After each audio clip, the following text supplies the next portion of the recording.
Deuxième partie. Étude de cas de la foi en action. 1. L'amour du prochain. Jacques 2, versets 1 à 13. 2. La foi et les œuvres. Jacques 2, 14 à 26. 3.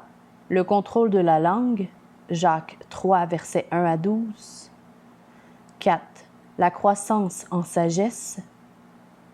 Chapitre 3, versets 13 à 18. 5. Les querelles entre chrétiens. Chapitre 4, versets 1 à 12. 6. Les projets d'avenir. Chapitre 4, versets 13 à 17. Le 7e, l'oppression économique. Chapitre 5, versets 1 à 6. Chapitre 9. Le favoritisme. Passage à lire, Jacques 2, versets 1 à 7. Écoutez, mes frères bien-aimés, Dieu n'a-t-il pas choisi les pauvres aux yeux du monde pour qu'ils soient riches en la foi et héritiers du royaume qu'il a promis à ceux qui l'aiment? Jacques 2, 5.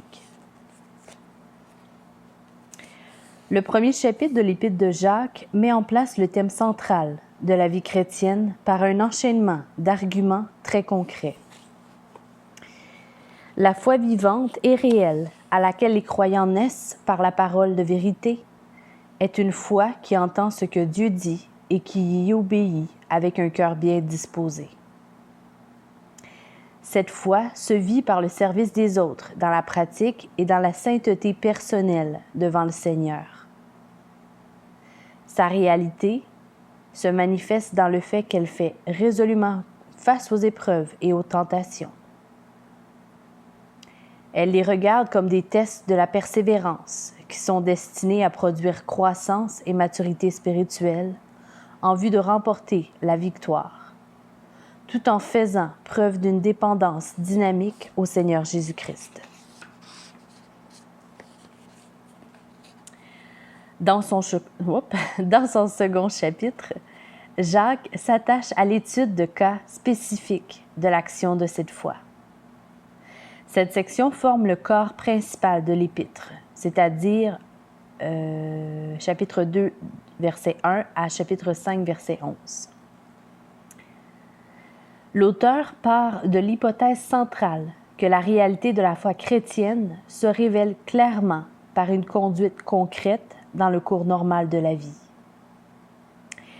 Il est possible de mettre en pratique la doctrine que nous croyons dans une conformité visible à Jésus-Christ. C'est en fin de compte la seule manière dont on peut grandir dans la connaissance de Christ. En conséquence, nous devrions toujours désirer que le projecteur de la parole de Dieu se porte sur notre conscience et notre conduite. L'interaction entre nous, le Saint-Esprit et la parole est le pont, est le point de concrétisation de la croissance et de la maturité spirituelle. Le premier cas abordé concerne le favoritisme au sein des églises chrétiennes. Cette acception de personne ne frappe pas d'emblée comme étant la première cible naturelle d'un examen des problèmes de la vie chrétienne. Quel est le rapport avec tout ce qui a précédé? Comment pensons-nous des épreuves et des tentations à la présence du favoritisme au sein de l'Église locale? Ce sujet semble davantage être une sous-catégorie d'étiquette spirituelle générale que le point de départ principal d'une discussion sur la foi en action. Il y a sans doute plusieurs explications pour le fait que Jacques décide de débuter par cette question. Se contente-t-il de changer de rythme? Veut-il saisir l'attention en opérant un changement frappant de sujet? Pense-t-il que le moment est venu d'introduire enfin un sujet terre-à-terre?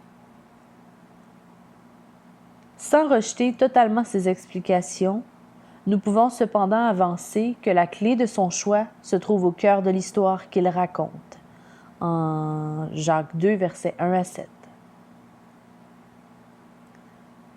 Ayant exquisé les questions principales qui concernent la vie chrétienne dans des termes généraux, Jacques commence son application des aspects spécifiques de la pratique en nous interrogeant sur ce qui se passe à la porte de la salle de réunion.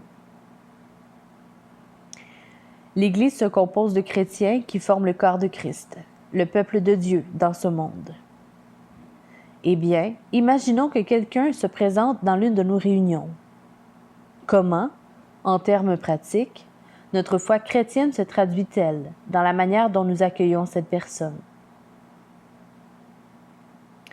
Les réunions de l'Église sont le point de contact le plus public entre le peuple de Dieu assemblé et le monde qui l'environne. En tant que tel, il s'agit de l'arène où se joue un test pratique et simple de la réalité de la foi, à savoir comment traite-t-on les nouveaux venus. Après avoir résolu cette question, nous pourrons passer aux vérités théologiques plus larges concernant la relation entre la foi et les œuvres. Nous irons ensuite vers d'autres domaines spécifiques d'application, comme la manière de s'adresser aux gens ou de parler à leur sujet. Le problème des querelles qui surviennent entre chrétiens et d'autres choses semblables. Ainsi, la décision de commencer par le favoritisme n'est pas si bizarre et illogique après tout. Elle nous confronte dès le début aux implications de l'Évangile dans la manière dont nous vivons quotidiennement en tant que chrétiens dans un monde actuel. Une foi exempt de tout favoritisme. Chapitre 2, verset 1. Mes frères, que votre foi en notre glorieux Seigneur Jésus-Christ soit exempt de tout favoritisme. Nos versions de ce verset ne parviennent pas à rendre vraiment l'intensité du texte grec d'origine. En français, l'injonction de vider la foi de toute présence de favoritisme est normalement mêlée au cœur de la phrase.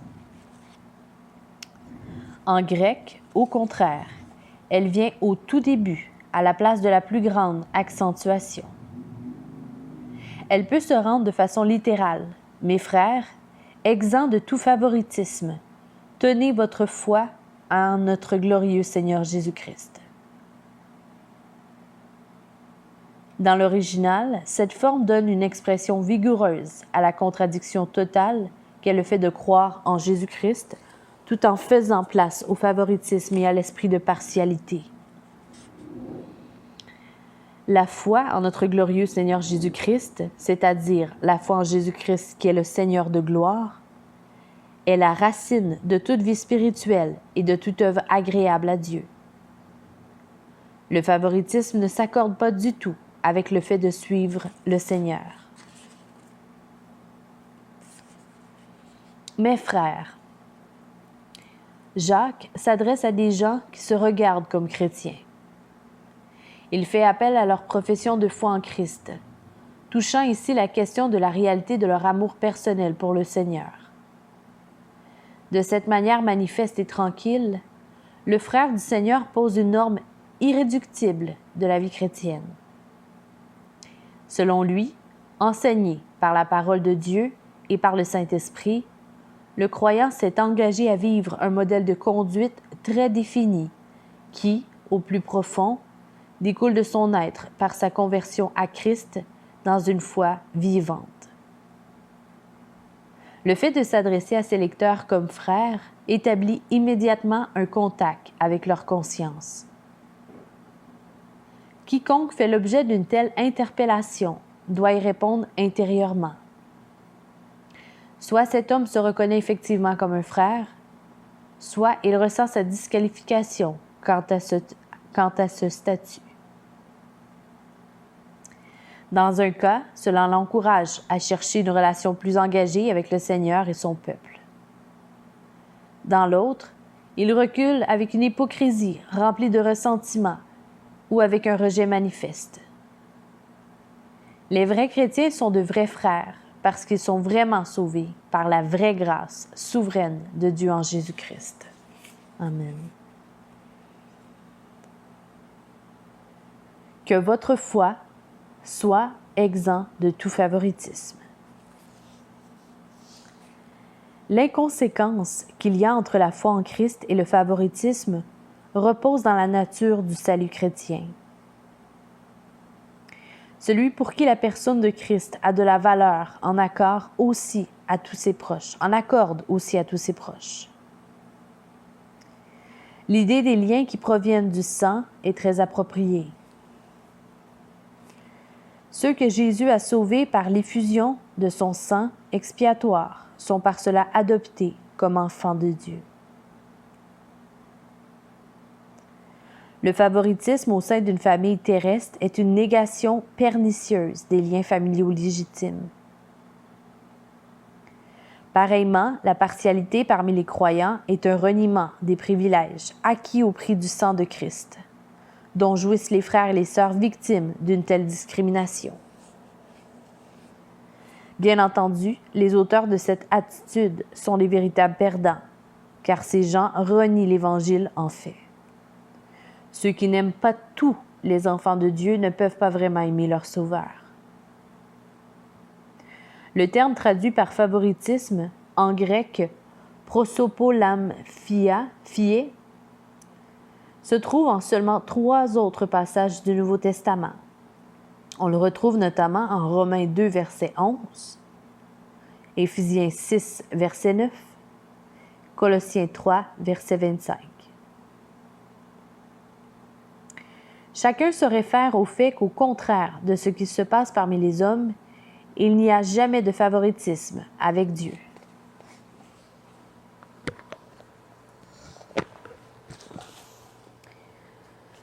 Il ne juge jamais sur la base des critères extérieurs et superficiels, essentiellement injustes et toujours trompeurs.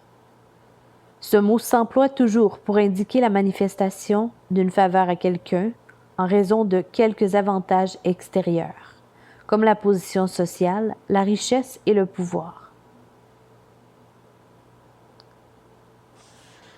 Notre glorieux Seigneur Jésus-Christ. La mention explicite du Seigneur dans l'exaltation de sa gloire, comme objet de notre foi, renforce encore les propos de Jacques. Le favoritisme introduit toujours une échelle des valeurs, résultant dans l'abaissement de certains en faveur de l'élévation d'autres, parmi lesquels nous nous plaçons tacitement. Quand une telle situation se produit au sein de l'Église, elle laisse entendre que certaines personnes ont plus de valeur que d'autres aux yeux de Dieu.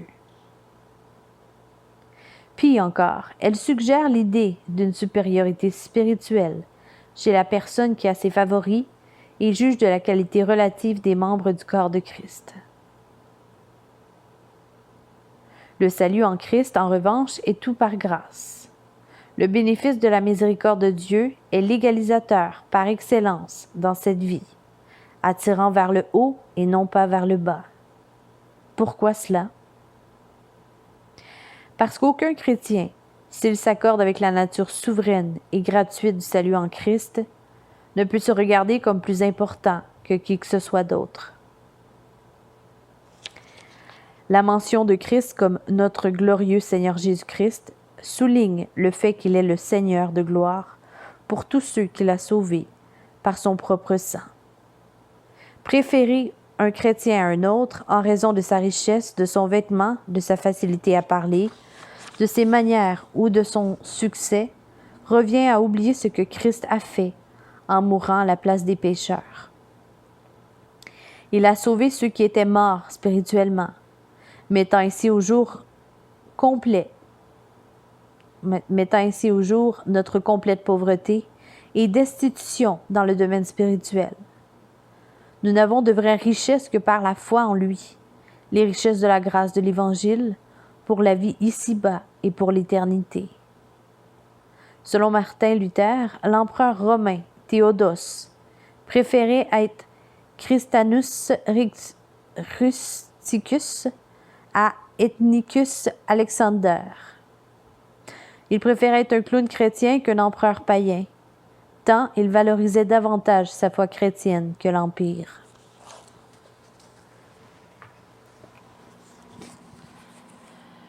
Le favoritisme dans l'Église, versets 2 à 4. De toute évidence, la scène décrite est un culte de l'Église. Un riche et un pauvre se présentent tous deux à la porte, chacun clairement reconnaissable par son vêtement. Peut-être s'agit-il l'un comme l'autre de croyants en Christ. Cela n'est pas dit. L'important est que tous deux viennent de bonne foi pour adorer Dieu, s'attendant à ce qu'on les accueille dans ce sens. Mais que se produit-il?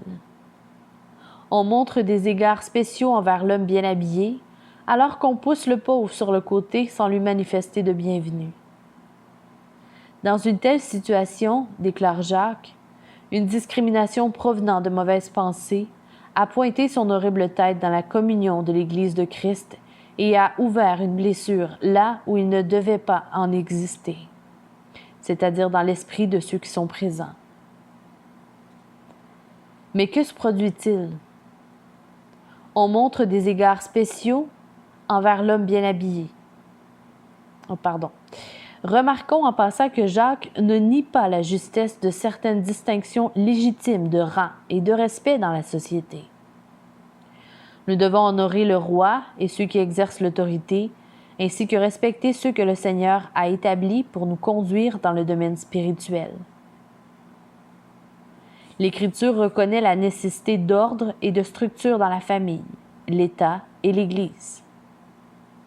En condamnant la discrimination qu'il décrit, Jacques n'est pas du tout en train de défendre une société vide de toute distinction appropriée. Il a bien entendu en vue le problème d'une discrimination opérée sur des critères entièrement mondains, centrés sur l'homme et répréhensibles. Assieds-toi ici, à cette place d'honneur. Verset 3. Le riche est accueilli avec respect et dirigé vers une place d'honneur. La question n'est pas tant la place elle-même que l'attitude qui distingue l'homme pour un traitement de faveur. Cette attitude surgit souvent de diverses manières dans l'Église de notre temps. Telle Église annonce la présence de telle vedette du sport ou de spectacle dans son prochain culte dominical. L'invitation à venir à l'Église se transforme donc en une incitation à venir se frotter aux grands de ce monde et à bénéficier du reflet de leur gloire.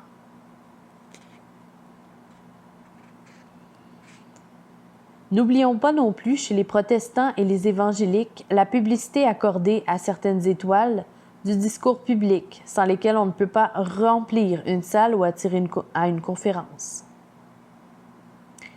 L'emploi de telles attractions est taché de la marque indélébile d'une acception de personne. Le service loyal et coûteux dans l'assemblée locale, quand les choses deviennent difficiles, ne découle pas souvent de l'enthousiasme, si présent aujourd'hui, à suivre le ministère des grands noms. La discrimination charnelle est présente dans trop d'églises de nos jours. Il ne fait aucun doute que nous récoltons ce que nous avons semé. Ce que Francis Schaeffer appelait l'état d'esprit de l'accommodation dans les églises évangéliques est un témoignage éloquent de la stérilité d'une bonne partie de l'activité publique d'évangélisation de notre époque.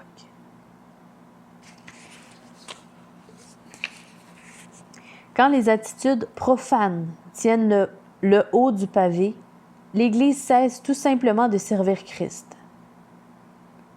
L'Épître de Jacques présente un défi de grande étendue pour tous les chrétiens individuels et pour les assemblées. Est-ce qu'on prend davantage en compte les gens aisés que les pauvres dans votre Église? Les riches s'attendent-ils à y exercer plus d'influence? Le pasteur traite-t-il avec clémence les péchés des riches et des érudits, alors qu'il tonne contre les excès des pauvres? Accueillez-vous les gens d'autres races sans laisser le paternalisme vous toucher? Votre assemblée dépend-elle beaucoup d'efforts pour attirer les couches éduquées de la société sans montrer grand intérêt pour les classes moins aisées? Vous réjouissez-vous quand des personnes âgées viennent au Seigneur ou des jeunes familles consument-elles toutes vos intercessions pour la croissance de l'Église?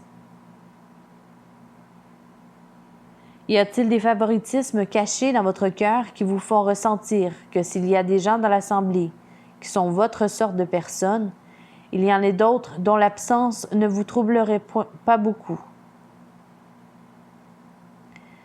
À la veille même de sa mort sur la croix, Jésus pria pour la véritable unité de l'Église.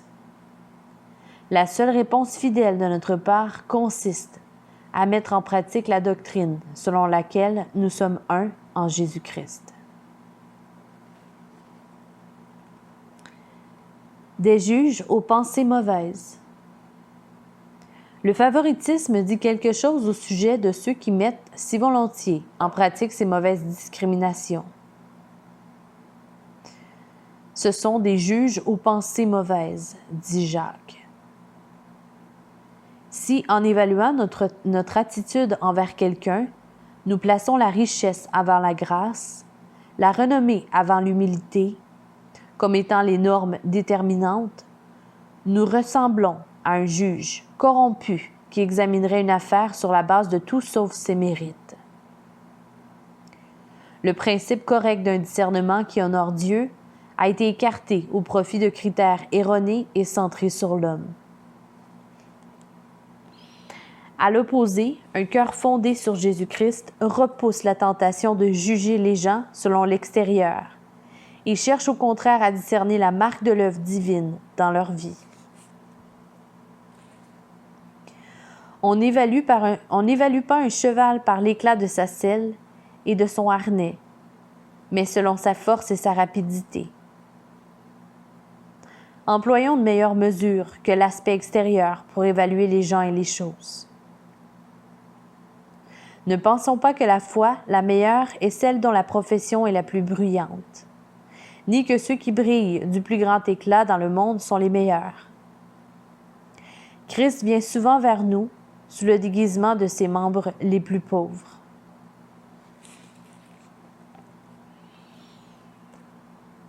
Pourquoi le favoritisme est-il idiot? Versets 5 à 7. Une grande partie de nos actions est une question d'habitude. Nous sommes en pilotage automatique pour une multitude des activités courantes de la vie. Pour cette raison, il est très facile de ne pas se rappeler si on a laissé le four allumé en quittant la maison. Pareillement, nous n'avons parfois aucune idée du détail de ce qui longe la route que nous empruntons souvent. Prendre nos actions pour acquises fait partie de la vie quotidienne. Cela ne signifie cependant pas que ces actions sont sans importance. Il faut parfois rebrousser chemin pour s'assurer que le four est effectivement éteint. Nous devons quelquefois examiner de nouveau les hypothèses les plus aisément acceptées pour les mesures selon la parole de Dieu.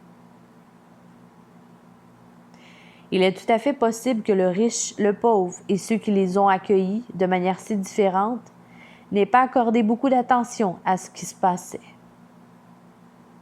Nous avons tendance à agir presque inconsciemment pour ce qui concerne nos attentes normales.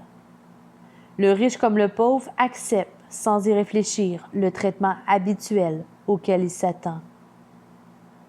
Pourtant, notre besoin n'est pas une conscience à l'aise avec ce qui semble être la manière dont on fait les choses, mais une vision claire de la volonté de Dieu et de la dynamique spirituelle pour agir à sa manière. Ce faisant, il est possible de découvrir que les normes acceptées avec si peu d'attention sont en fait sous le coup d'une condamnation de la part de Dieu, alors que la voie de sa volonté regorge des bénédictions les plus riches. Examinez d'un œil critique la pratique du favoritisme. Ne vous contentez pas de le laisser se produire.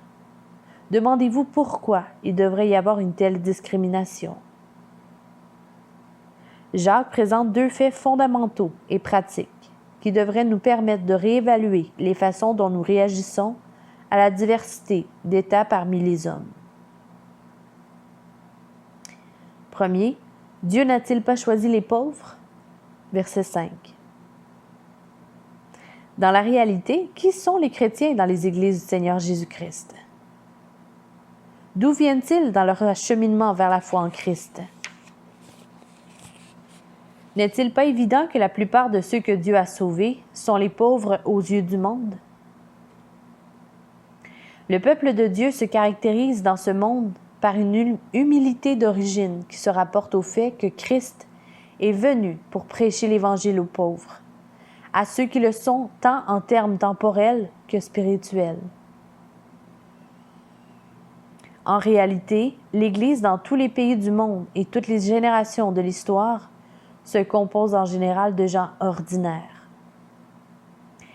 Eh bien, dit Jacques, ce sont là les gens que Dieu a choisis, pour qu'ils soient riches en la foi et héritiers du royaume qu'il a promis à ceux qui l'aiment. C'est donc une insulte que de traiter les pauvres de citoyens de second rang dans le corps de Christ. Le véritable péché, évidemment, n'est pas tant une insulte vis-à-vis des pauvres qu'envers Dieu. En fin de compte, mépriser ceux qu'il a touchés dans son amour équivaut à remettre en question sa grâce et à le mépriser lui-même. Deuxième, ne sont-ce pas les riches qui vous exploitent? Verset 6. En regardant le traitement que nous recevons de la main des pauvres ou de celle des riches, nous avons tout fait de percevoir que ces derniers sont ceux-là même qui nous exploitent. Ce sont les riches qui cherchent à nous dépouiller de notre vêtement et qui, le plus souvent, outragent le beau nom que vous portez. Donner la préférence aux riches pour la simple raison qu'il est riche et non biblique est complètement irrationnel. En conséquence, gardons toutes choses selon la perspective de Dieu et traitons les autres simplement comme des hommes pécheurs qui nous ressemblent et qui ont besoin d'un sauveur. La sorte de gens pour qui le Seigneur Jésus-Christ est mort. Il faut annoncer l'Évangile à toute créature. Nous devons témoigner de l'amour chrétien à tous et non pas à une seule classe de personnes. Il n'y a certainement aucune raison d'honorer ceux qui, comme Jean Calvin l'écrit, diffament orgueilleusement et sauvagement la gloire de Dieu. Il devrait aller sans dire qu'il n'y a aucune vertu à simplement être pauvre, ni aucun vice dans le seul fait d'être riche. Dieu n'accorde pas sa faveur aux pauvres et il ne la retient pas pour le riche. En tant que tel. Il n'existe aucune disposition innée ou automatique chez le pauvre qui le rend ouvert à l'Évangile. Ce message s'adresse toutefois à un vrai besoin et dans sa grâce. Dieu a choisi les choses faibles de ce monde pour confondre ceux qui sont grands et satisfaits d'eux-mêmes. On ne trouve pas beaucoup de personnes riches et célèbres dans le royaume de Dieu. Le salut vient par la grâce seule, et il sauve pareillement et le pauvre et le riche. De nombreuses personnes pauvres meurent dans leurs péchés, et à l'inverse, il existe de merveilleux trophées de grâce parmi ceux qui ont des possessions dans ce monde. L'Évangile est l'appel de la grâce souveraine et gratuite de Dieu à l'égard de pécheurs, sans tenir compte de leur position économique. Le témoignage des chrétiens devrait donc considérer les hommes et les femmes comme ceux qui, ayant besoin de Christ pour leur vie, doivent être gagnés par une bonté égale qui reflète l'amour de Dieu pour ce monde déchu, ce monde qu'il a tant aimé, qu'il a donné son Fils unique, afin que quiconque croit en lui ne périsse point, mais qu'il ait la vie éternelle. Jean 3,16. Fin du chapitre 9.